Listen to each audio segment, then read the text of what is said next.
सीखने का भी प्रयास करता हूँ। आप बहुत अच्छे नवयुवक हैं, बहुत अच्छी तरीके। तो हमारी शुभकामनाएं हमेशा आपके साथ प्रेषित हैं। आप इस संघर्ष को आगे तक रखें। हम आपको किसी और रूप में देखना चाहेंगे। जिस तरह की आपकी जनभावना है, जिस तरह आप लोगों के लिए अपना समय दे करके और अपना जो भी आप वहाँ से यहाँ पहुँचे तो जो वाजिब सी बात है कि रुपया पैसा लगा होगा, चाहे गाड़ी के जरिए आए, किराए से जरिए जैसे भी आए, रुपये पैसे खर्चे हुए हैं। आपका पुनः हमारी इस हरिनगर सरना की धरती में स्वागत सुस्वागतम। और मैं चाहूंगा कि आप अपने विचारों को व्यक्त कीजिए और इस संघर्ष समिति को ऐसी धार देने का प्रयास करें कि ताकि ये धार बिल्कुल धारी बने, बिल्कुल उसमें जरा सी भी खरोंच ना आए। धन्यवाद। बहुत बहुत धन्यवाद सर। सर्वप्रथम विश्व को शांति का संदेश देने वाले तथागत बुद्ध राष्ट्रपिता ज्योतिबा फुले, महात्मा ज्योतिबा फुले, माता सावित्रीबाई फुले और इस भारत को आदर्श संविधान देने वाले दलितों, शोषितों, पीड़ितों के मुक्तिदाता, महिलाओं के मुक्तिदाता, भारत के संविधान निर्माता डॉक्टर बाबा साहब अम्बेडकर जी को नमन करते हुए और इस पहाड़ के क्षेत्र में पैदा हुए अल्मोड़ा जिले के राय बहादुर मुंशी हरिप्रसाद टमटा जी, जिन्हें हम अपना आदर्श मानते हैं, उनको नमन करते हुए, जिन्होंने हमें सम्मानजनक शब्द शिल्पकार नाम भी अगर अब किसी ने दिया तो मुंशी राय बहादुर हरिप्रसाद टमटा जी ने दिलवाया। तो इसके लिए हम मुंशी राय बहादुर हरिप्रसाद टमटा जी को अपना आदर्श मानते हैं और उन्हें नमन करते हैं। और बहुजन मूवमेंट को आगे बढ़ाने वाले मान्यवर काशीराम साहब को नमन करते हुए आज की सभा में उपस्थित सभी मंचासीन और मेरे प्यारे ग्रामवासियों, आज आजादी के लगभग 76 वर्ष हो चुके हैं, उससे भी ज्यादा हो चुके हैं। परंतु दुर्भाग्य की बात है, आजादी से पहले राय बहादुर मुंशी हरिप्रसाद टमटा जी ने गुलाम भारत में हमें एक गांव आवंटित करवाए। उन्होंने कहा कि मेरे लोग गरीब हैं, मजदूरी करते हैं, इनके पास जमीन जायदाद नहीं है, यदि हम इन्हें भूमि देते हैं तो ये कम से कम अपने बच्चों का पालन पोषण कर पाएंगे। ये माननीय मुंशी हरिप्रसाद टमटा जी का, अभी तो मेरी गाड़ी का टाइम भी हो गया, मेरी गाड़ी आज मुंशी राय बहादुर हरिप्रसाद टमटा जी का ये मानना था। आजादी से पहले, आजादी के बाद कई सारी सरकारें आई, कई सारी सरकारें गई, लेकिन हम हरिनगर के लोगों को मालिकाना हक नहीं मिल पाया। साथियों, ये इसलिए हुआ क्योंकि हमारा समाज संगठित नहीं है, खासकर पहाड़ी क्षेत्रों में। जिस दिन ये समाज संगठित हो गया, जिस दिन हमारे हरिनगर के लोग संगठित हो गए, संगठित व्यक्ति की सभी सुनते हैं और जो संगठित नहीं होगा उसकी कोई नहीं सुनता है। ना हमारी सरकार है, लोग हमसे वोट मांगने आते हैं, हाथ जोड़ के जाते हैं, ईजा बाबू भी कहते हैं, लेकिन क्या कभी उन्होंने हमारे समाज की पीड़ा को उठाया? इस बारे में चिंतन करने की आवश्यकता है। क्या हम केवल वोट देने के लिए हैं? बाबा साहब अम्बेडकर जी ने कहा था, जैसा कि सभी लोगों ने बताया, शिक्षित बनो, संगठित रहो, संघर्ष करो। हमारा समाज शिक्षित भी बन गया लेकिन संगठित नहीं हो पा रहा है। यह दुर्भाग्य हमारा है। जब तक हम संगठित होकर के अपने हक और अधिकार के लिए नहीं लड़ेंगे, कहते हैं मांगने से केवल भीख मिलती है, अधिकार हमें छीनने पड़ते हैं। और जब तक हम अपने अधिकारों के लिए संघर्ष नहीं करेंगे, आज पूरे गांव के लोगों को यहाँ पर एकत्रित होना चाहिए था, लेकिन क्या करें, हमारी भी कमी है। हो सकता है कि हम अपने गांव के लोगों को जागरूक नहीं कर पाए, या हम अपने लोगों को, मैं भी एक सामाजिक कार्यकर्ता हूं, मैं और किसी पे दोष नहीं देता, मैं अपने आप पे दोष देता हूं। मैं भी आज पहली बार यहाँ आया और जब मेरे बारे में पूछा गया तो अधिकतर लोग मुझे नहीं पहचानते थे। तो ये मेरे लिए भी दुर्भाग्य की बात है। मैं 2014 से काम कर रहा हूँ अपने समाज के लिए, अपने समाज की समस्याओं को उजागर करने का काम करता हूँ। हमारे समाज के साथ अगर कोई दुर्घटना घटित होती है, वहां पर जाकर के उसको न्याय दिलाने का काम करता हूँ। ये जिम्मेदारी मैंने तब से ली जब से डॉक्टर बाबा साहब अम्बेडकर जी को मैंने पढ़ा।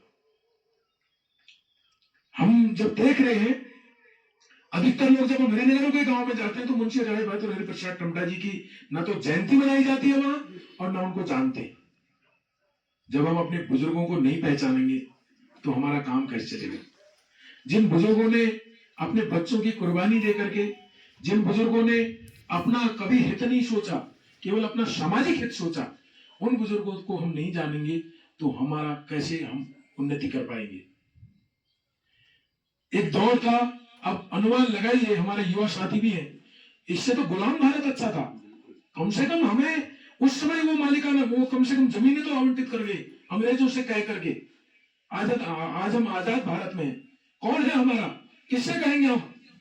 मैंने तो कैंची धाम में भी कहा था, कांग्रेस पार्टी के सभी नेता आए थे, मैंने कहा क्या करा आपने आज तक, आप सरकार में रहे लेकिन केवल गुमराह किया। आज जब हमारे लोग एकत्रित हुए हैं तो तब आप मंच पर भाषण करने आते हो, अच्छी बात नहीं है। क्या आजादी के बाद केवल भारतीय जनता पार्टी का शासन रहा? और भारतीय जनता पार्टी के शासन में मैं आपको बता देना चाहता हूं, सारे जो भूमियां हैं, सारे जो भवन बने हुए हैं नजूल की भूमि में, इसी प्रकार आवंटित भूमि में उनको तोड़ने का काम किया जा रहा है और बहुत जल्दी हमारा नंबर भी आने वाला है। ऐसा ना सोचे कोई भी कि हमारा नंबर नहीं आएगा। आज जो हमारे समाज के लोग सोए हुए हैं उनको जगाने का काम आप सभी का है, हम सभी का है। हम जब आए हैं, मैं भूमिका से क्यों आया हूं? क्योंकि मुझे सामाजिक पीड़ा है। मुझे पीड़ा है कि डॉक्टर बाबा साहब अम्बेडकर जी ने अपने 4-4 बच्चों को कुर्बान करके हमारे समाज को जो हक अधिकार दिए थे वो आज छीने जा रहे हैं। आज हमारे समाज के लोगों को नौकरियां नहीं मिल पा रही, तो कौन जिम्मेदार है उसके लिए? हम लोग सब जिम्मेदार हैं, क्योंकि हम एकजुट नहीं हो पाए और हमने प्रयास भी नहीं करा कभी समझने का कि भाई हमारी पीड़ा क्या है, इसका समाधान क्या है। जब हम समाधान की ओर जाएंगे, समस्या है तो उसका समाधान भी है, लेकिन समाधान हमको ढूंढना पड़ेगा। आज मालिकाना हक के लिए हमें संघर्ष करना पड़ रहा है और कितने सालों के बाद हम लोग जाग रहे हैं। हमारे बुजुर्गों की भी गलती है। और याद रखना, अगर हम मालिकाना हक नहीं दिला पाए तो आने वाली पीढ़ी हमें कभी माफ नहीं करेगी, आपको और हमको, सबको। हमसे कहेंगे हमारे बुजुर्गों ने क्या किया, खाली अपना खाने में और अपना दिन गुजारा करा और हमारे लिए कुछ नहीं करके गए। हमारे आने वाली पीढ़ी ये बोलेगी। और इसलिए ये जिम्मेदारी आपकी और हमारी सबकी है। जो बाबा साहब अम्बेडकर जी को जानते हैं, जिन्होंने उसको पढ़ रखा है, उनको पढ़ रखा है, जिन्होंने माननीय मुंशी हरिप्रसाद टंडा जी के संघर्ष को पढ़ रखा है, उन सबकी जिम्मेदारी है। तो ये तब हो पाएगा जब हम लोग संगठित होंगे। मैं चाहता हूं कि हरिनगर सरना से, यहां से जब हमारा धारी में प्रोग्राम हो तो धारी में हमारे पैर रखने की जगह ना मिले और पूरे उत्तराखंड की सरकार को यह खबर जानी चाहिए कि धारी से कोई ज्ञापन आया है आपके पास। क्या आप लोग तैयार हैं इसके लिए? आपको ऊर्जावान बनना पड़ेगा। आपने देखा, आप देखते होंगे टीवीओं में, पता है सिखों की कितनी जनसंख्या है उत्तराखंड में? सरदार लोगों की बहुत कम। लेकिन जब कोई कार्यक्रम होता है, महिलाएं, बच्चे, बुजुर्ग, युवा सारे घर से निकल के आते हैं। और इसलिए उस कौम का कभी शोषण होते हुए देखा आपने? कभी किसी को मारा सिखों को किसी ने? कभी किसी को पीटा किसी ने? क्यों नहीं पीटा? क्योंकि उनकी कौम एकत्रित है। और जिस दिन हम इस बात को समझने लगे कि मेरी पीड़ा नहीं है, और ये केवल हरिनगर वालों की पीड़ा नहीं, ये पूरे समाज की पीड़ा है। क्योंकि आज तुम्हारा आपका नंबर आएगा, कल हमारा भी तो आएगा। हो सकता है हमारी जमीनें छीन ली जाए, कौन जिम्मेदार रहेगा? उस टाइम आप लोगों को हमारा साथ देना पड़ेगा। अभी हमको मिलकर लड़ाई लड़नी है। किसी भी लड़ाई में अगर एक आदमी लड़ेगा, कुछ लोग लड़ेंगे, तो उस लड़ाई में हमें सफलता नहीं मिलेगी। अगर उसको मजबूती से पूरे लोग अगर उस कार्यक्रम में जाएंगे, उसमें अपनी बात रखेंगे, तो निश्चित तौर पर हमें सफलता मिलेगी। तो इसलिए जब हमारा कार्यक्रम धारी में होगा तो सबसे नजदीक का गांव आपका है और हम अन्य जगह भी जाने का प्रयास करेंगे। तो अधिक से अधिक लोग, महिला, बुजुर्ग, बच्चे, सबको आना है। हमारे बच्चों को भी ये पता होना चाहिए कि हमें कितना संघर्ष करके आगे बढ़ना है।